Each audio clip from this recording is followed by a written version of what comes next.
Despite overwhelming evidence that ancient Kemet and the rest of Africa were one civilization, and that there is a clear proof that even the color yellow-orange skin indigenous to other parts of Africa and dark blue-black is proof, and also the technology, the images is proof that ancient Kemet was part of Africa.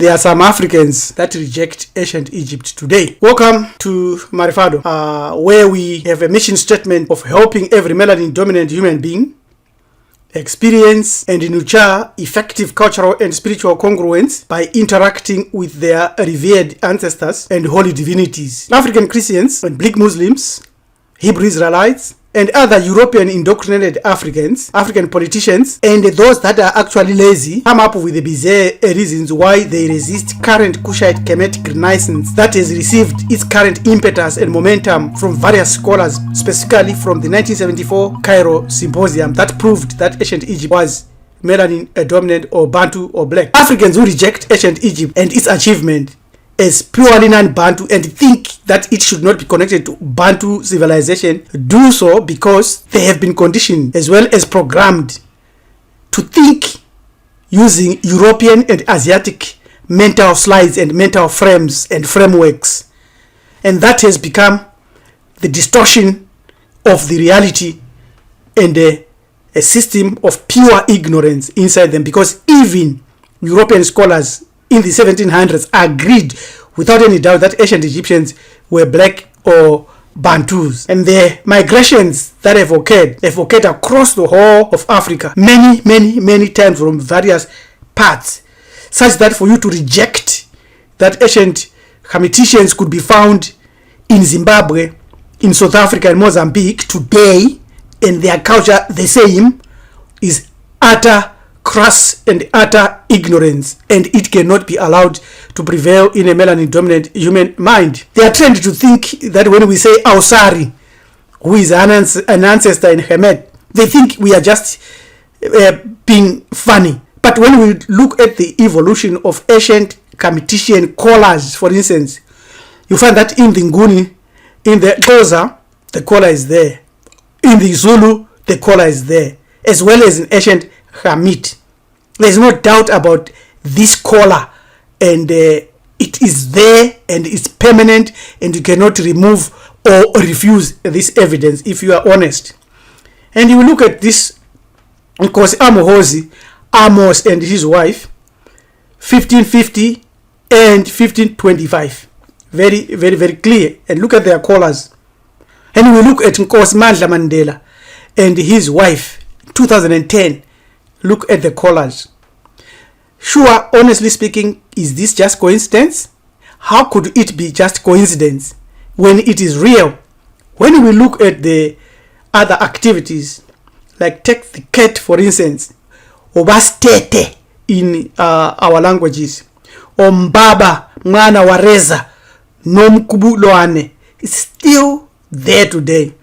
Then you hear loud shrills amongst Bantus, some Bantus, not all Bantus, denying this and supporting the politicians that do not restructure our educational system to take into account all these facts.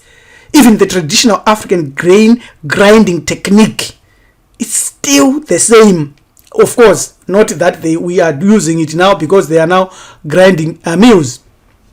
Even the Greeks and the Romans, when they wrote about ancient Egyptians, they said that these were Africans, they were Ethiopians.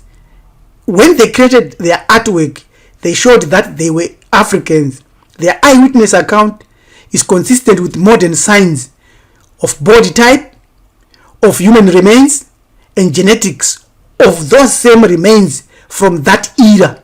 Ancient Kemeticians were black people. The Caucasians, who are Egyptians and have black skin and woolly hair, and descend from the army of Sesostris. This is what Herodotus wrote 425 BCE in his book Histories. They, the Ethiopians, say the Egyptians are colonists sent out by Ethiopians, and Ausari being the leader of the colony.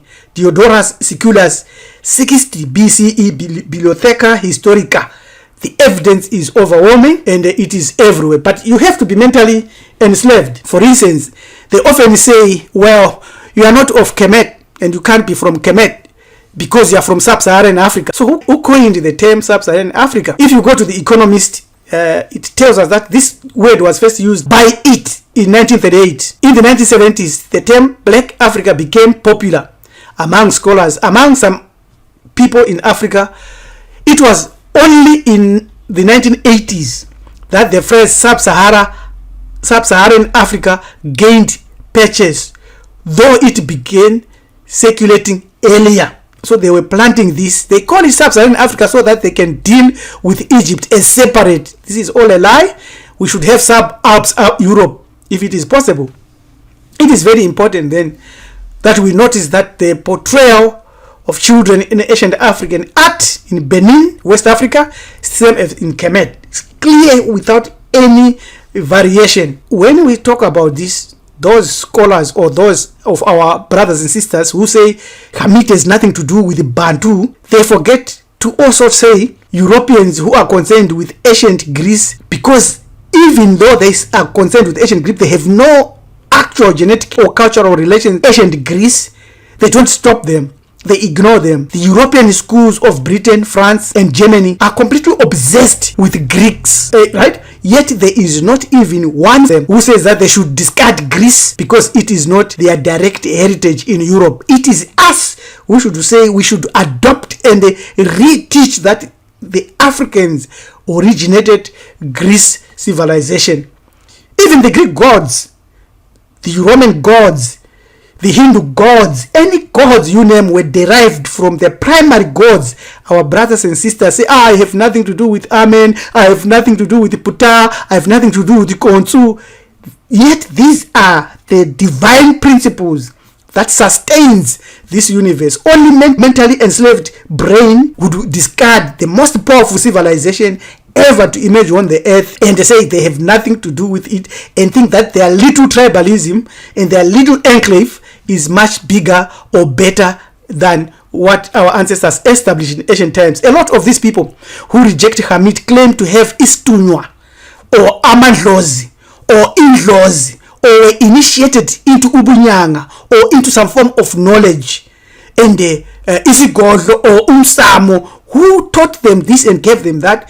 And though this Istunywa may determine their specific initiation, maybe using impande or water or even ordinary prayer or snuff, it is easy for us and for anybody who is of clear mind status to test the spirit of these people by their actions, because some may end up becoming Christians, pastors or healers or prophets using Jesus or incorporating some Jesus, like Ushembe. These are some of these people that have nothing to do with Africans, nothing to do with the Ubuntu.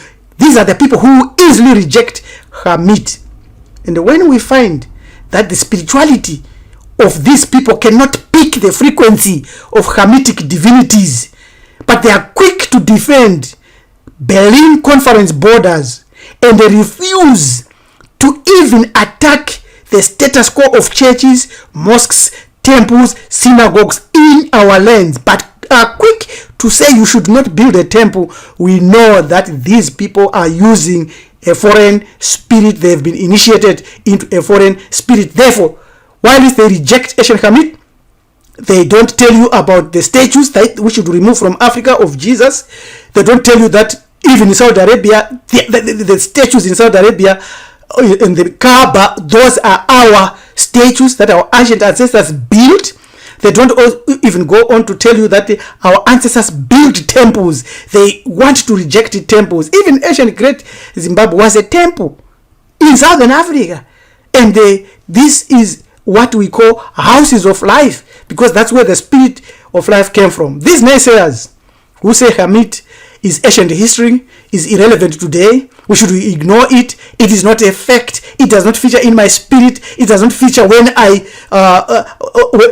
when I partner and when I throw my bones, it does not feature. Yes, it will not feature because you have no spirit. Your spirit is a Berlin Conference derivative because our heritage was stolen.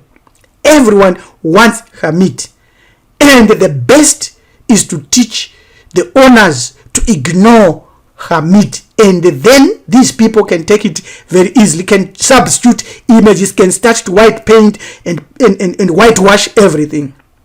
If the ancient Egyptians were white, there was no way sculptures like J.F. Champollion in the 19th century, an Egyptologist, who would step his left leg on the head of this ancient Hamitic king, Ramesses II. Because this is despicable. It cannot be done. But this is the proof that this civilization is the golden civilization today, spiritually as well as physically. We go on to show that they ignore evidence. They don't want to read. There is a website that has been now removed internationally, RewHistoryWW.com. They have removed this website because it was teaching a lot. We mourn its removal, but we have been able to capture a lot of information from it. But however, its structure and what it could do has been taken away from us. Ancient Hamid is older than Babylon, and Ethiopia is older than both. Like I said, the ancient Greeks stole everything from Hamid. So anything Greece did is irrelevant. Now, some writers, even from Europe, taught the truth. Count Constantine Divone in 1787, after seeing the Sphinx in Hamid, which by the way is Bantu, as you can see in this image, wrote and said, just think that this race of black men, today our slave and the object of our scorn, is the very race to which we owe our arts, our sciences, and even the use of speech. And someone comes and say, I have nothing to do with Hamid. It's a wonder, because Hamid is an African child. There is evidence in Botswana that in the mountain of the gods, listen to that, the mountain of the gods, that all our brothers and sisters, some of them now say, I have nothing to do with the gods. Ngatwasa, ngilendlozi, ngilomoya. And then there is the evidence. If your spirit does not confirm these ancient artifacts that are there, the 70,000-year-old sacred snake rock, you can go to Nyami Nyami in Zambezi, Kasambabesa, north of Zimbabwe, is there, this system.